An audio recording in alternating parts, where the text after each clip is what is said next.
శనివారం రోజు టీమిండియా బంగ్లాదేశ్ జట్ల మధ్య జరిగిన మ్యాచ్తో సూపర్ 8లో 7 మ్యాచ్లు ముగిశాయి. ఇంకా 5 మ్యాచ్లు జరగాల్సి ఉంది. ఈ మ్యాచ్ల ఫలితాలతో సెమీస్కి వెళ్లబోయే జట్లేవో కొద్దిగా క్లారిటీ వచ్చింది. ముందుగా గ్రూప్ 1ని చూసుకుంటే టీమిండియా ఇప్పటికే ఆడిన 2 మ్యాచ్లను గెలుపు నమోదు చేసి 4 పాయింట్లు సాధించి సెమీస్ బెర్త్ని దాదాపు ఖాయం చేసుకుంది. మరోవైపు ఆఫ్ఘనిస్తాన్ జట్టు భారత్ చేతిలో ఓడిపోగా బంగ్లాదేశ్ జట్టు ఆస్ట్రేలియా, ఇండియా చేతిలో ఓడిపోయి సెమీస్ రేస్ నుండి తప్పుకుంది. ఇక ఆఫ్ఘాన్ జట్టు ఒకవేళ బంగ్లాదేశ్ పై గెలిచినా కూడా ఆస్ట్రేలియాపై గెలవడం అనేది అసాధ్యం కాబట్టి ఆ జట్టు కూడా దాదాపు రేస్ నుండి అవుట్ అనే చెప్పాలి. ఇక ఎలా చూసుకున్నా గ్రూప్ 1 నుండి సెమీస్ కి వెళ్లేది ఆస్ట్రేలియా, టీమిండియా అని తేలిపోయింది. ఇక తెలియాల్సిందంతా ఒకటే, ఈ గ్రూప్ లో నెంబర్ 1 స్థానంలో నిలిచేదెవరు అనేది. ఈ విషయం జూన్ 24వ తేదీన ఇండియా, ఆస్ట్రేలియా మధ్య జరగబోయే మ్యాచ్ తో తేలిపోతుంది. ఇప్పుడు గ్రూప్ 2ని గమనిస్తే ఈ గ్రూప్ లో సౌత్ ఆఫ్రికా జట్టు యుఎస్ఏ, వెస్టిండీస్ జట్లపై గెలిచి 4 పాయింట్లకి చేరుకుని దాదాపు సెమీస్ కు చేరుకుందని అనిపించినప్పటికీ ఆ జట్టుకి వెస్టిండీస్, ఇంగ్లాండ్ నుండి గట్టి పోటీ ఉంది.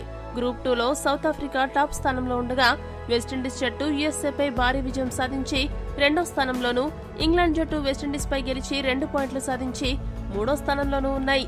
తాము ఆడిన 2 మ్యాచ్లలో ఓడిపోవడంతో యుఎస్ఏ జట్టు ఈ రేస్ నుండి నిష్క్రమించింది. ఇక వారు చివరి మ్యాచ్ ఈ రోజు ఇంగ్లాండ్ తో ఆడబోతున్నారు. ఈ మ్యాచ్ లో ఇంగ్లాండ్ జట్టుకి గెలిచే అవకాశాలు ఎక్కువగా ఉన్నాయి. అప్పుడు ఆ జట్టు 4 పాయింట్లకి చేరుకుంటుంది. అయితే సెమీస్ బెర్త్ ఇంగ్లాండ్ కి కన్ఫర్మ్ అవ్వాలంటే జూన్ 24వ తేదీ సౌత్ ఆఫ్రికా జట్టు వెస్టిండీస్ ని ఓడించాలి. అప్పుడు సౌత్ ఆఫ్రికా, ఇంగ్లాండ్ జట్లు సెమీస్ కి చేరుకుంటాయి. అలా కాకుండా వెస్టిండీస్ జట్టు సౌత్ ఆఫ్రికాను ఓడిస్తే అప్పుడు ఇంగ్లాండ్, సౌత్ ఆఫ్రికా, వెస్టిండీస్ ఈ 3 జట్లకు 4 పాయింట్లుంటాయి. అప్పుడు ఏ జట్టు నెట్ రన్ రేట్ మెరుగ్గా ఉంటుందో ఆ 2 జట్లు సెమీస్ కి చేరుకుంటాయి. కాబట్టి సౌత్ ఆఫ్రికా, వెస్టిండీస్, ఇంగ్లాండ్ జట్లు వారు ఆడబోయే ప్రతి మ్యాచ్ లో గెలుపుని మంచి నెట్ రన్ రేట్ తో నమోదు చేయాల్సిన అవసరం ఉంటుంది.